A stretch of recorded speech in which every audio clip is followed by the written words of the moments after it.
porque a vida da espécie passa a entrar em jogo nos cálculos do poder político.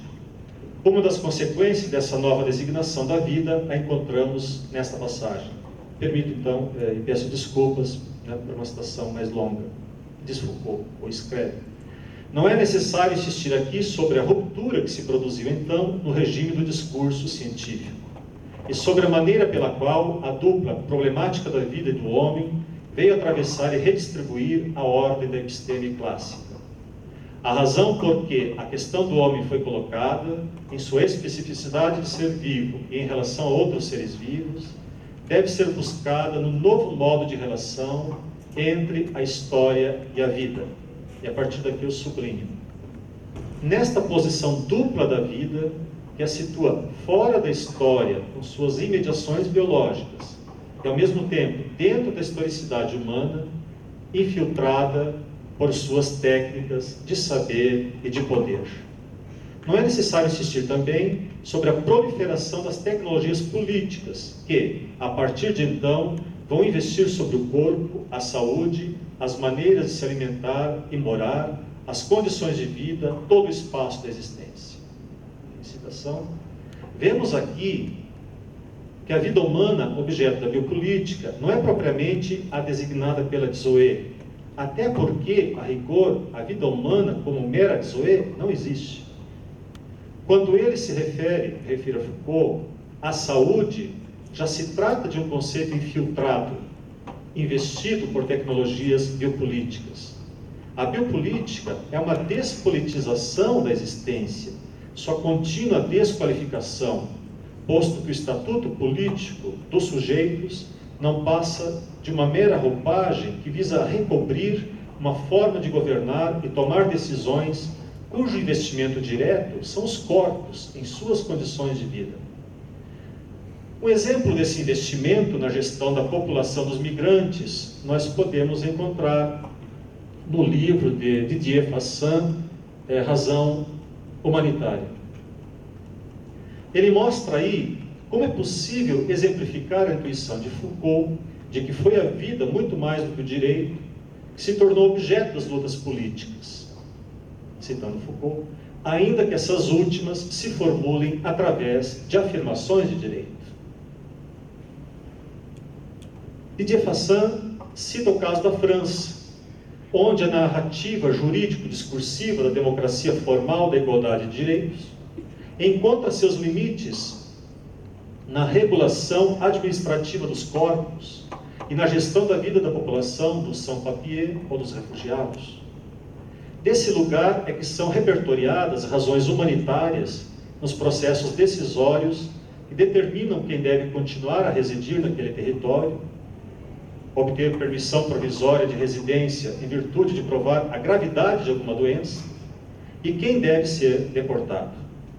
O direito à residência é atendido não em virtude da satisfação das condições de ordem jurídica do requerente, mas em função de condições variáveis e até mesmo manipuláveis e governáveis relacionadas ao estado do seu corpo, ser doente ou saudável. Fassin mostra que até os anos 70, quando as empresas ainda não haviam se deslocado para os países periféricos e necessitava-se de mão de obra para indústrias e serviços gerais, o imigrante era absorvido na França como corpo produtivo para a riqueza do país. Mas seu estatuto jurídico de provisoriedade era indefinidamente estendido.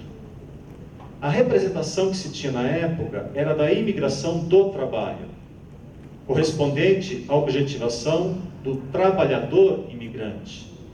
Em razão dessa legitimação como corpo produtivo gerador de riqueza, as faltas e outros problemas decorrentes do corpo doente eram frequentemente tratadas sob a suspeita da simulação por parte dos médicos. O corpo incapaz de produzir não tinha legitimidade e reconhecimento. Tudo mudou, recorda ele, com a reconfiguração do espaço social decorrente da tecnologização e da reestruturação da indústria a partir dos anos 70, e relegou à inutilidade muitas das habilidades exercidas pelos imigrantes ainda que alguns deles continuassem a ter contratos temporários na indústria, na fabricação de vinho, ou trabalhassem na ilegalidade, como, por exemplo, no setor da construção civil. No momento em que a capacidade produtiva deixa de ser o fator regulador da atividade do imigrante, ele se torna o quê? Ele se torna um corpo inútil, um sem documentos, alguém cujo custo social atrapalha e compromete o mercado de emprego. Ao mesmo tempo em que o corpo do imigrante perde a legitimidade como corpo trabalhador, a única razão pela qual legitima-se a sua permanência provisória sem documentos é ser portador de doenças graves, sob certas condições de necessidade e impossibilidade de receber tratamento no país de origem. São invocadas razões humanitárias para a concessão de sua permanência. A patologia do corpo do imigrante, outrora colocada sob suspeita, torna-se agora fonte de legitimidade da prorrogação da sua residência. Nos anos 90, torna-se sintomático o aumento do número de permissões de residência em razão dos riscos graves à saúde, ao mesmo tempo em que ocorre a drástica diminuição das concessões para outras modalidades de pedido. Cito aqui o Fassan. Às vezes, o estrangeiro não é mais que seu corpo, mas seu corpo não é mais o mesmo. Inútil para a política econômica, ele agora encontra seu lugar em uma nova economia moral que valoriza o sofrimento acima do trabalho e a compaixão acima dos direitos. Devido ao número crescente de deportações realizadas pela França nos anos 90 de pessoas sem documentos, e dentre elas pessoas portadoras de doenças graves, como a AIDS, o ato de Chevènement de maio de 1998 prevê proibição de deportação para estrangeiros que sofrem sérias condições de saúde, acompanhado de permissão de permanência temporária, inclusive garantido o direito de trabalhar. Trata-se da inserção na lei daquilo que é chamado de exceção humanitária.